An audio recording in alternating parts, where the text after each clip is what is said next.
അധികാര കൊതിമൂത്ത് സുധാകരൻ എത്രമാത്രം വർഗവഞ്ചകനായെന്നും അതിനോടൊപ്പം തന്നെ നിലനിൽപ്പിനു വേണ്ടി നട്ടാൽ കുരുക്കാത്ത നുണ പറയാൻ വരെ തയ്യാറായി എന്നത് മുഖ്യമന്ത്രിയുടെ വെളിപ്പെടുത്തലിലൂടെ തെളിഞ്ഞിരിക്കുകയാണ്. സുധാകരൻ പാർട്ടി വിട്ടുപോയതിനെ സംബന്ധിച്ച് ഇത്രയും ദിവസം മുഖ്യമന്ത്രി ഒരക്ഷരവും ഉരിയാടിയിരുന്നില്ല, അദ്ദേഹത്തെ വിമർശിച്ചിരുന്നില്ല. പക്ഷേ ഇന്ന് കേരളത്തിലെ മുഖ്യധാരാ മാധ്യമങ്ങൾക്ക് അനുവദിച്ച അഭിമുഖത്തിന്റെ പശ്ചാത്തലത്തിൽ ഈ ചോദ്യം നേരിട്ടപ്പോൾ സുധാകരൻ എന്ന വഞ്ചകൻ നേരത്തെ ശത്രുപാളയത്തിലെത്തി ഒറ്റുകാരനായതിനു ശേഷം എങ്ങനെയൊക്കെയാണ് പ്രവർത്തിച്ചതെന്ന് മുഖ്യമന്ത്രിയുടെ വാക്കുകൾ തെളിയിക്കുന്നുണ്ട്.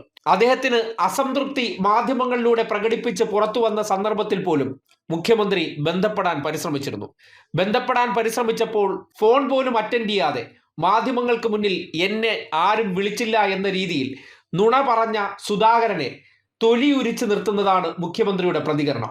ആ ചതിയനെ തിരിച്ചറിയാൻ ഞങ്ങൾക്ക് കഴിഞ്ഞില്ല.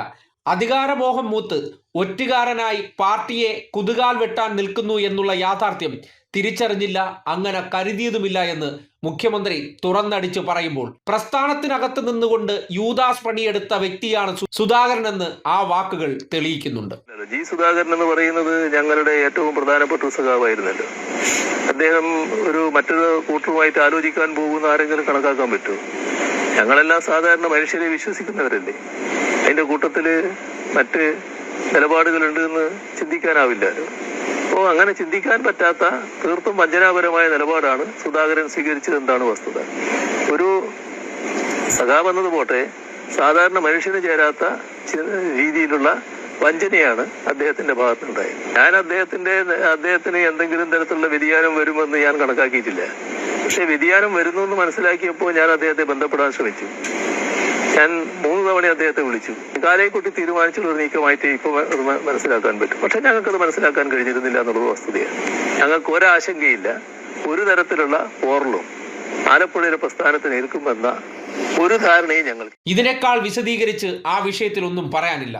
വേണമായിരുന്നെങ്കിൽ സുധാകരൻ ഇടഞ്ഞു പുറത്തുപോയ സന്ദർഭത്തിൽ പോലും പിണറായിക്ക് ഇത് പറയാമായിരുന്നു.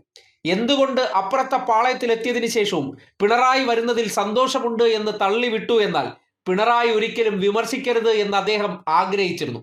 അതിനുവേണ്ടിയുള്ള സൈക്കോളജിക്കൽ തന്ത്രമാണ്.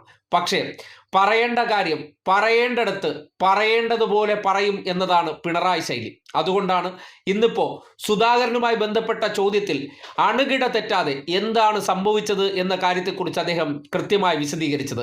ഏതൊരു സഖാവുമായിക്കോട്ടെ, എത്ര പ്രിയപ്പെട്ടവനായിക്കോട്ടെ, എത്ര ഉന്നതനായാലും ശരി, പാർട്ടിയെ വഞ്ചിച്ച് പുറത്തു പോയതിനു ശേഷം ആ വ്യക്തി പാർട്ടിയെ സംബന്ധിക്കുന്നിടത്തോളം കുലംകുത്തി തന്നെയാണ്. ആ കുലംകുത്തിയെക്കുറിച്ച് മാധ്യമങ്ങൾക്ക് മുന്നിലോ ചോദ്യങ്ങൾക്ക് മുന്നിലോ ഒരാനുകൂല്യവുമില്ലാതെ സംസാരിക്കുമെന്ന് പിണറായി വീണ്ടും തെളിയിച്ചിരിക്കുകയാണ്.